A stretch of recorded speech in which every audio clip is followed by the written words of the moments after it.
Olá, estamos começando o programa Saúde em Foco, que reúne acadêmicos e profissionais de diversos cursos da área de saúde para debater temas de relevância social.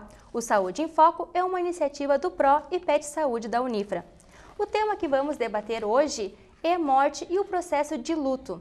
E para conversar a respeito do tema, contamos com a presença do enfermeiro mestrando da FURG e egresso da Unifra, Matheus Vieiro, e com o acadêmico de psicologia Maurício Moreira, e com a enfermeira e coordenadora do programa, Thalita Cassola.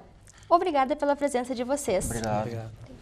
Maurício, então, para a gente iniciar a nossa conversa, eu gostaria que você nos dissesse de que forma a morte é abordada na psicologia. Bom, a psicologia, ela vê a morte uma visão de analisar as angústias, os medos da pessoa, as inquietações dela, o que essa perda provocou na pessoa e o significado que essa pessoa tinha para ela vai elaborar um processo de luto sobre isso. Certo. Matheus, e na enfermagem, de que forma vocês abordam a morte? Como é significado a morte na enfermagem? Bom, na enfermagem a gente tem um contato muito grande com tanto os familiares quanto os pacientes que se encontram em processo de luto ali. Só que a gente não tem preparo, a gente nota um despreparo do próprio profissional para trabalhar com isso aí. A gente percebe os diferentes estágios do luto, só que muitas vezes a gente não tem um embasamento para abordar aquilo ali, porque a gente tem uma falha na nossa própria graduação, que a gente utiliza a morte e o processo de luto como uma forma de tabu e de distanciamento, né? A gente não consegue trabalhar isso aí junto com eles, por mais que a gente passe um longo tempo ao lado deles. E cabe salientar também que a questão da morte ela não pode ser trabalhada como algo pontual, como uma simples ausência de vida, e sim como ampliar isso sendo uma parte do desenvolvimento humano, né? Assim como nascer, crescer, adolescer, ser criança, adulto e também idoso, existe também o processo da morte que, querendo ou não, por conta de sentimentos e de trazer fortes emoções, as pessoas acabam refletindo isso para um ponto negativo e ela é, muitas vezes, traduzida por algo negativo perante as emoções e sentimentos que existem. Maurício, por que então a morte se torna algo tão doloroso para a pessoa que perde alguém? Ela perde o vínculo com a pessoa que ela tinha, né? O que ela mais perde é o vínculo. Aquilo que significava para ela, aquela pessoa que ocupava a rotina dela, né? E como ela vai significar isso com essa perda, essa falta. Então ela vai ter que investir a energia dela em outros objetos para suprir isso. E isso vai desorganizar a pessoa, essa perda, vai desorganizar ela e ela vai sofrer um processo de luto até se organizar de novo. E é bom de dizer que nossas perdas é desde quando nascemos, a vida é perdas, nos leva a perder. E uma perda que eu posso citar aqui é o exemplo do bebê que perde o seio da mãe e de uma hora para outra ele tem que se deparar com aquela perda. E isso leva a um processo de luto. Então, dia a dia, de tempos em tempos, estamos perdendo muitas coisas. Perdendo na aparência, em muitas coisas. E a gente tem que elaborar isso. A vida é perdas. Thalita, vocês que estão diretamente lidando com pacientes, né, muitos deles à beira da morte, né, como a gente diz, de que forma vocês lidam com esse paciente e com os familiares, né? Como é que vocês se portam a eles, né? Assim, a gente tenta trabalhar tanto a enfermagem quanto eu penso os outros cursos, tentamos trabalhar de maneira singular. Cada paciente é um, cada família é um, porque no momento do processo de luto se trabalha muito com a questão familiar. Não se tem como trabalhar apenas indivíduo, um único membro da família, mas sim com todo o contexto. Porque querendo ou não, toda a família adoece frente a isso. Dessa forma, existem processos, 5 estágios, que até a literatura, Elizabeth, né, que é a famosa, que trabalha com essa questão de processo de luto e morte, ela aborda que existem 5 estágios no processo de luto, que seria a negação, que a pessoa acaba sempre negando, a raiva, a barganha, que a pessoa acaba, como é que se pode dizer, promessas realizadas para se prolongar a vida, algo do tipo. Também a depressão que é existente, né, que eu penso que o Maurício possa depois mencionar um pouquinho mais essa questão, até então ter a aceitação de todo esse processo. Então ele é um processo que tem início, meio e fim. Então, e muitas vezes esse fim ainda não é tão claro e a gente, como profissional, tem esse dever de trabalhar com o indivíduo e com toda a família em si. E, Matheus, de que forma vocês se preparam para lidar com esse paciente, para lidar com esse familiar? Na atual pesquisa que eu estou desenvolvendo, eu fiz um levantamento aqui na própria instituição mesmo, na Unifra, de como que isso deveria ser abordado em sala de aula. Porque a gente sabe que a morte, o processo de morrer, ela é um fenômeno inevitável, ela é universal e ela faz parte da vida. Só que como que a gente vai trabalhar isso com o próprio acadêmico? Então, existe na Unifra, ela tem uma disciplina voltada para a enfermagem que trabalha um pouco isso, bem aprofundado, só que também a gente sabe que não somente a criação dessa disciplina, ela vai dar toda a fundamentação que o aluno precisa. O professor, ele precisa estar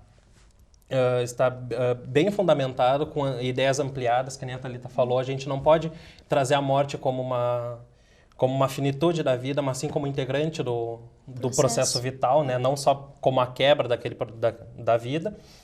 Só que como que a gente vai preparar esse professor? Ele tem que ser instigado, só que o professor também tem que estar aberto a ser instigado. Ele não pode ser simplesmente receber um material para ler e vamos debater sobre isso. Não, tem que ser uma discussão fundamentada, ampliada, com um referencial que proporcione uma ampliação desse pensamento, né? E, Matheus, de que forma a gente percebe que o luto está demorando tempo demais, está durando muito tempo? Isso não tem um tempo certo, mas se limitar a vida da pessoa durante muito tempo, isso pode levar a consequências, né? A pessoa não sentir uma depressão e isso pode alterar o funcionamento dela, né? Então, eu queria também dizer que tem o luto normal e tem o luto patológico. O luto normal, embora seja normal, não quer dizer que ele não seja doloroso. O luto normal é doloroso também. E tem o luto patológico. Esse luto patológico é um luto que impede a vida da pessoa, ela não se organiza mais, fica desorganizada e tem limitações sérias durante a vida. Já o luto patológico, a pessoa passa por um processo demorado, lento, mas ela reorganiza a sua vida internamente como no exterior e segue a vida, então, depois desse processo. Obrigada, Maurício. E no próximo bloco vamos falar sobre como lidar com a morte e quando o luto se torna um problema de saúde. Voltamos em breve.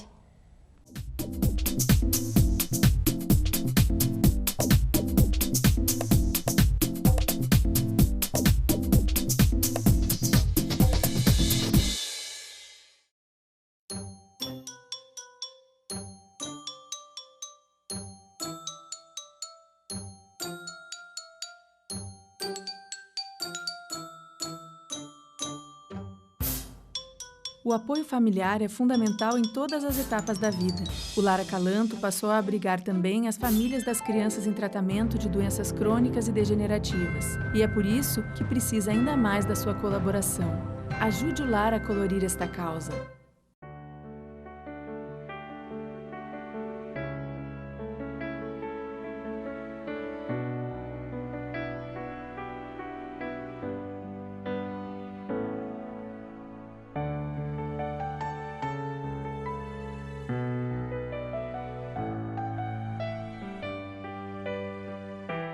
ONG Parceiros Voluntários de Santa Maria, 6º andar do prédio da Cassisme.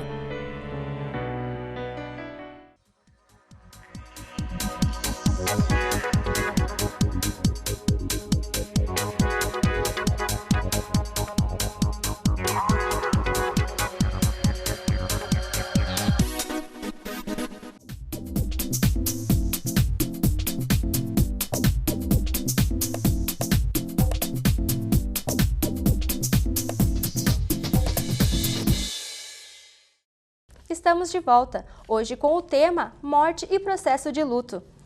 A morte causa sofrimento em todos nós, mas temos que tentar lidar com ela, senão ela pode gerar problemas de saúde. Maurício, quais são os problemas que o luto prolongado pode causar? O luto, em primeiro lugar, ele é a perda de um ente querido, né? E essa perda gera uma desorganização na pessoa.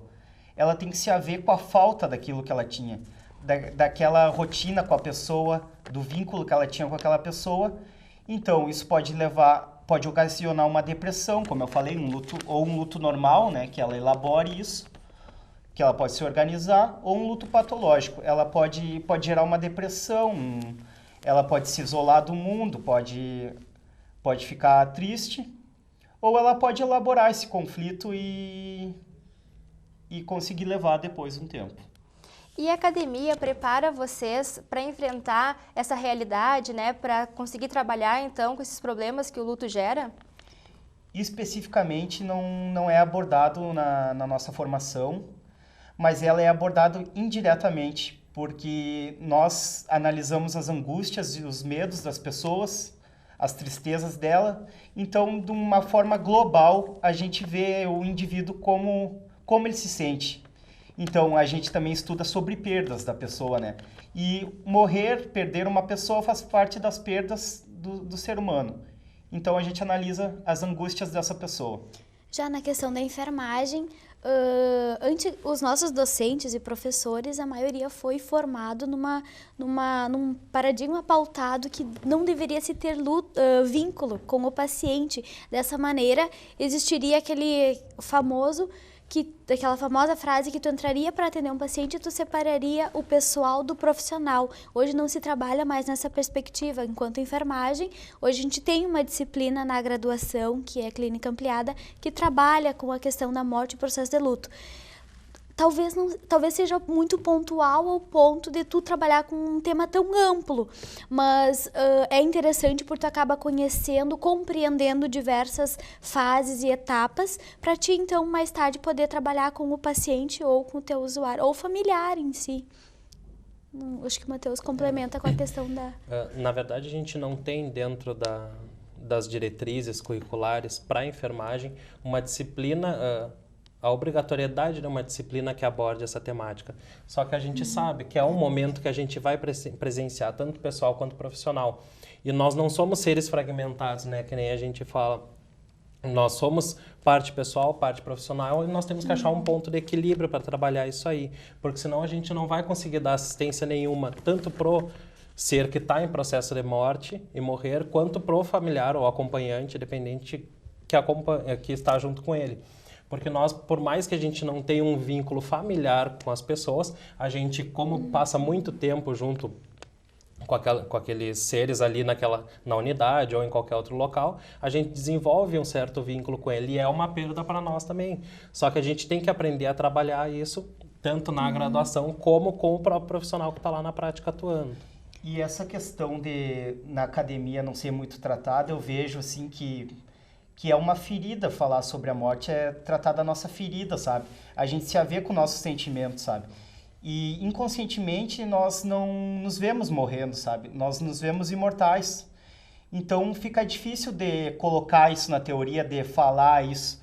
Falta mais uma abertura, sabe? Então, após a graduação, para a pessoa saber mais, ela deve se especializar, procurar por fora, sabe? Porque é um assunto que é um tabu, envolve uma ferida da humanidade, né? E no caso de lutos coletivos, como que ocorreu em Santa Maria, de que forma ajudar essas pessoas? De que forma tentar amenizar essa dor ou esse luto que, bem ou mal, acaba se prolongando, né? Cada caso é um caso, né? Tu tem que ver separado, né? Mas aqui em Santa Maria tem várias políticas para isso, né? Eles são atendidos individualmente, são atendidos em grupos, tem associação. E cada familiar vai reagir de uma forma diferente, né? De acordo com a relação que ele tinha com essa pessoa falecida, né? Oi, não, só complementando o que ele iria falar, o município de Santa Maria, acho que ele se organizou muito bem frente a isso, né? Tanto assistência lá nas associações, como tu falaste, como cada estratégia, ela mapeou as famílias que tiveram alguma perda. Em cima dessas famílias, teve todo um acompanhamento, tanto com a agente comunitário quanto com a enfermeira, para tentar dar um suporte maior, para não ficar aquilo tão pontual, né? Porque foi um grande, como é que eu posso dizer? Foi uma grande perda para Santa Maria essa questão do incêndio. Então, penso que o município trabalhou em rede, realmente se empoderou daquilo. Então, acho que está garantindo um suporte bem importante para as famílias. Eu acho que vale a gente destacar também a importância que tiveram as instituições de ensino do Estado e do próprio país. Como eu estou morando em Rio Grande, eu vi uma grande mobilização de próprios profissionais de lá se deslocando para cá, eu próprio vinha, o pessoal daqui, a gente estava atuando também. Então essas instituições, elas estão, ao que parece, dando todo o suporte emocional para todos os envolvidos. Eu acho que vale a pena a gente dar o mérito também para todos os profissionais que puderam trabalhar nisso aí, nesse momento. E de que forma, então, vocês podem ajudar as pessoas que estão, né, à beira da morte, ou no leito de morte, né, no processo de morrer, e também para os familiares dessas pessoas? Como vocês, como profissionais, né, ajudam, então, essas pessoas? Eu acredito que nem a gente conversou antes, cada caso é um caso, cada ser é único, tem suas particularidades, suas singularidades, suas amplitudes também.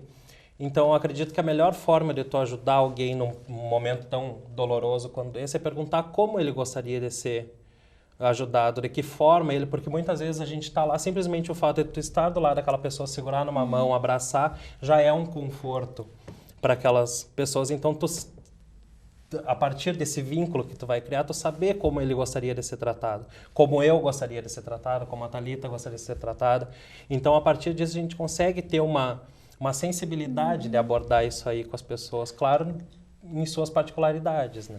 O que ele falou, né, isso daí é ter uma empatia com a pessoa, né, saber o que ela está precisando, e tem que se ter em mente que ela está num processo de elaboração, né, e tu deve facilitar esse processo de elaboração. Tu fazer uma escuta com essa pessoa, acolher ela, garantir um clima seguro para ela, que proporcione isso, a elaboração dela. E com o tempo ela vai progredindo.